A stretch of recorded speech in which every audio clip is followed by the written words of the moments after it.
Before solving the problem, I would like to make some general comments on cellular systems, their history, how they have evolved, and how the frequencies are assigned between different operators. So let's briefly comment on those cell phones that we've been using now for many, many years. In Europe, we have gone through 3 generations of phones, 3 families of phones, which are quite different in their characteristics. And they are called first, second, and third generation. Now we are talking about 4G and so on. This is going to continue in the future, but let's briefly resume the main parameters. The first generation of phones, really what they did was to assign each user, each mobile phone, just a frequency, a carrier frequency that could be used by this phone when calling. So all the users really access the base station and the system through what is called a frequency division process. That means that each user is assigned a certain carrier with a bandwidth. The initial bandwidth for this system was 25 kilohertz, and here you have 2 users represented as red and blue, and some others that are represented there in black. So each user had a chunk of the frequency spectrum allowed for the time of the call, for the time duration of the call. Now this kind of access is called frequency division multiple access, and this is the acronym for it. This was an analog system that then was changed to the second generation family of phones. And in this case, they really took profit of the same frequency bands, but instead of having just one single 25 kilohertz channel, they put 8 channels of this kind together, and they got 200 kilohertz available for the users. But they did not give this bandwidth to a single user. So in fact, what they did is they assigned this bandwidth to 8 users, and each user was assigned a time interval at which they could send the data, or the bits that represented the voice. And this is just the time direction that was allotted to each user, which is 0.5 milliseconds. And with this, you could combine different users, and in this case, the access method is different. You don't assign frequency here, you assign time slots. So each user can only transmit in or receive in a fixed time slot that will be repeating frame after frame in this process. This is called TDMA, and this has been the basic operation of a GSM phone. Now, when we go to the third generation, things once again change. In what sense? Now the bandwidth is larger, 5 megahertz is the channel, so it's all the available bandwidth for this operator. And now each user is assigned a code. So it's coding its information with a different code that should be orthogonal to the codes of the other users. So you could just keep adding on the same bandwidth at the same time different signals from different users, each one with its own code. And since they are orthogonal, they could be separated on the receiver end. And this is called code division multiple access, or CDMA. And this is just the basis for the 3G phones we are going to comment and study. Some basic parameters for information here is that on the first generation, we really use an FM modulation that had a big problem, that it was open, so anyone could eavesdropping could hear your talks. So this was really a problem for this generation of phones. They use 2 frequency bands of 25 megahertz each one, and separated 45 megahertz. This is called the duplex spacing, which is the distance between the transmitting and the receiving bands. On cell phones, we call uplink when your phone links to the base, calls the base. And downlink when we go from the base station to your mobile phone. That means the uplink is when you talk, when you transmit. The downlink is when you receive from the base station. And all those circuits were, in the classical way of phone systems, were circuit switched. So while you were talking, a physical circuit was reserved for you. This changed completely in internet afterwards. And they could handle about 1,000 calls simultaneously.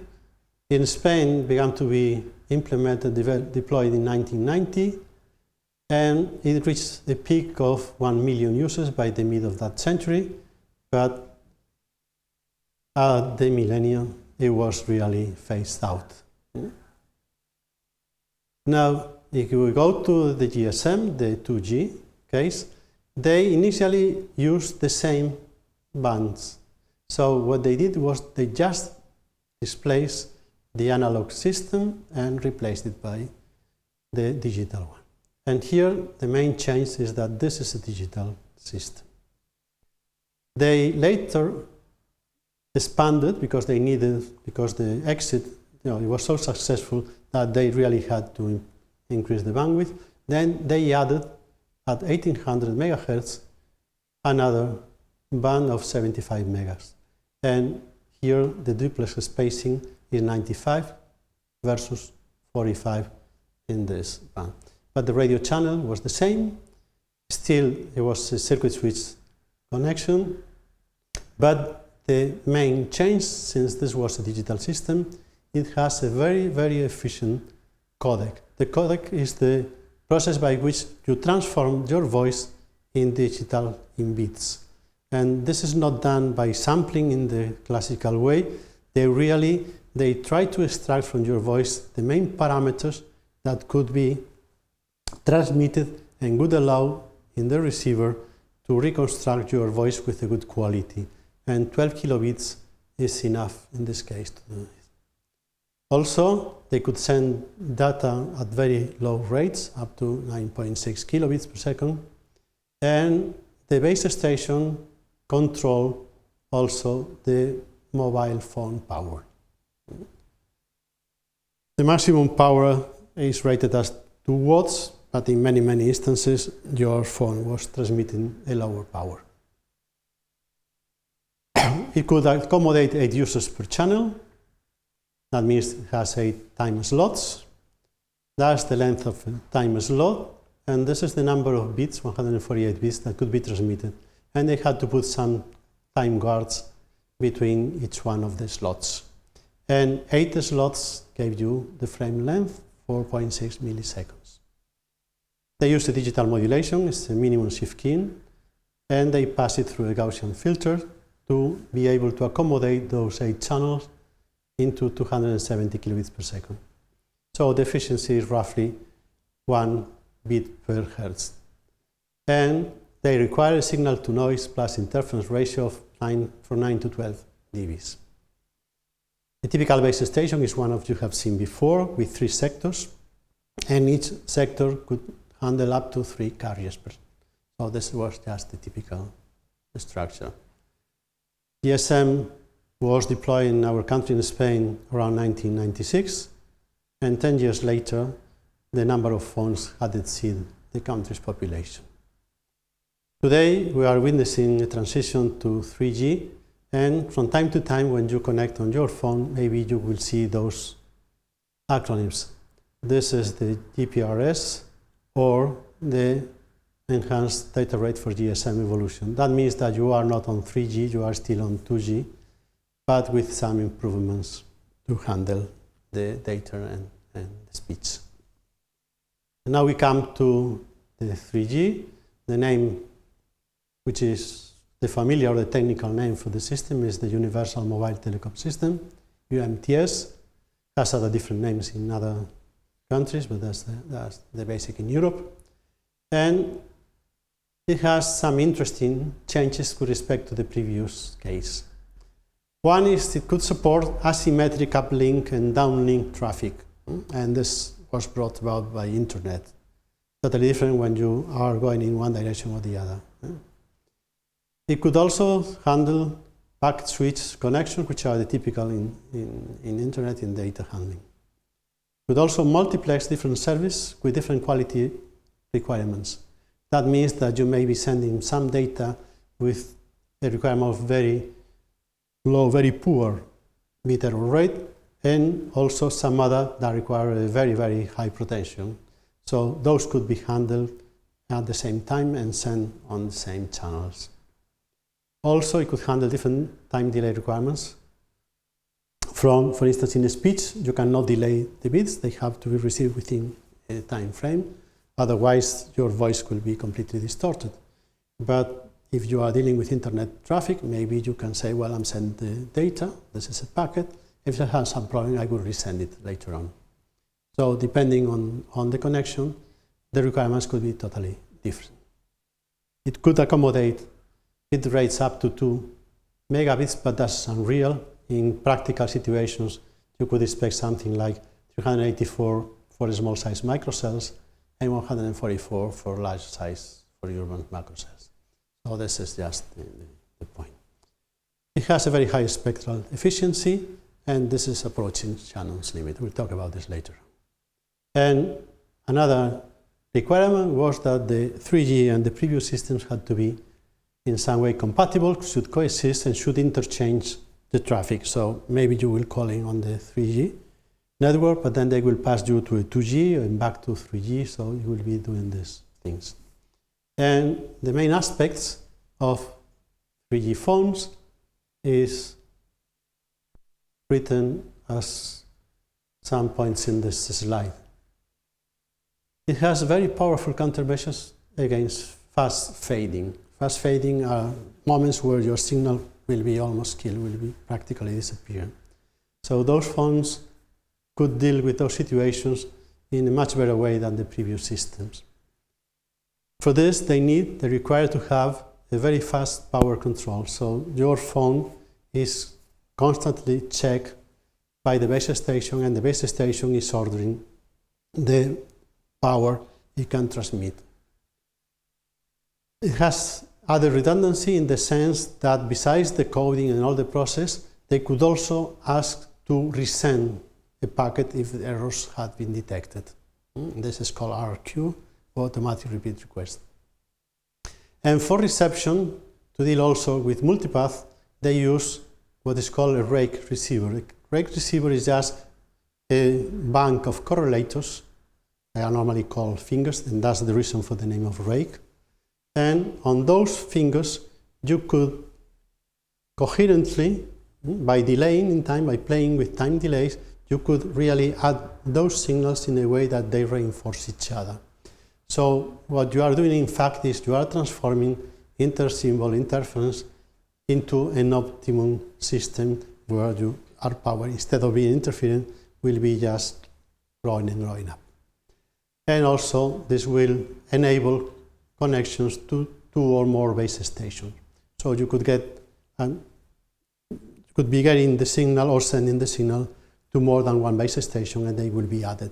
So this will also give you some gain. In this case, this is called, when you connect to more than one base station, it's called microdiversity. When you combine different multipath signals, this is called microdiversity. So those are names you could use. The speech codec is also multi-rate and can tolerate a lot of errors, up to 1% frame error, on the most sensitive to error bits, those that contribute the most to the quality of your voice.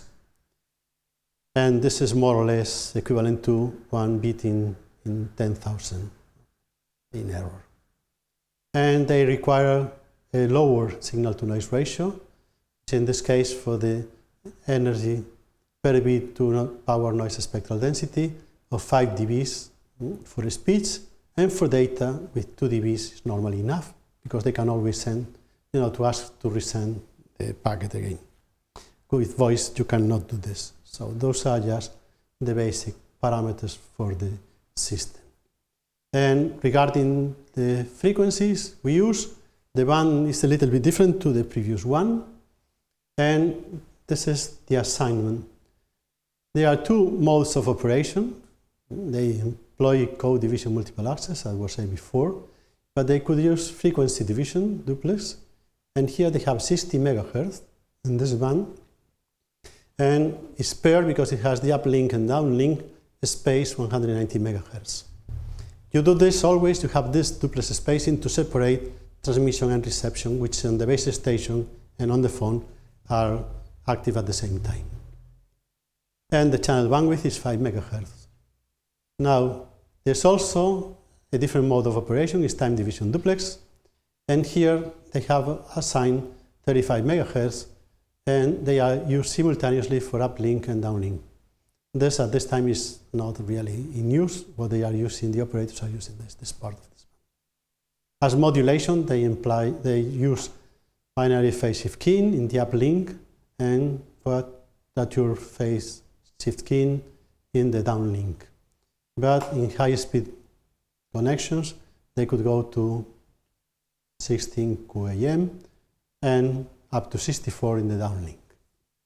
And some other basic parameters is that they spread the codes, the bits in a code up to 3.84 megachips to gain. We talk about this afterwards. And this is the chip duration, and they group the chips or the bits in frames of 10 milliseconds, which are equivalent to 15 time slots. This is just the basic parameters. Now, just to give you some real data on the operators in Spain, this is the situation in 2014, and this is the allocation. There are 4 operators in the 900 megahertz band. Here you have the first 2 that went into business, Vodafone and Movistar. They have 10 and 15 megahertz here, and this is the uplink and the downlink. Then Orange was assigned 10 megas of an extended band, and recently, since we are vacating the UHF channels number 61 to 69, which are this, let's say, 800 megahertz band, then they are starting to assign to operators, and Orange has one of those pairs assigned now. In the 1800 megahertz band, all 4 operators have here a pair of frequency bands. Movistar, Vodafone, and Orange have 20 megahertz, and the 4th operator has almost 15 in this band. And here you have the uplink and the downlink frequencies that are associated. And also they have each one of them an assignment of 5 megahertz in the 2 giga band, which is here. So this is, excuse me, this is just the summary of the data for those 3G phones.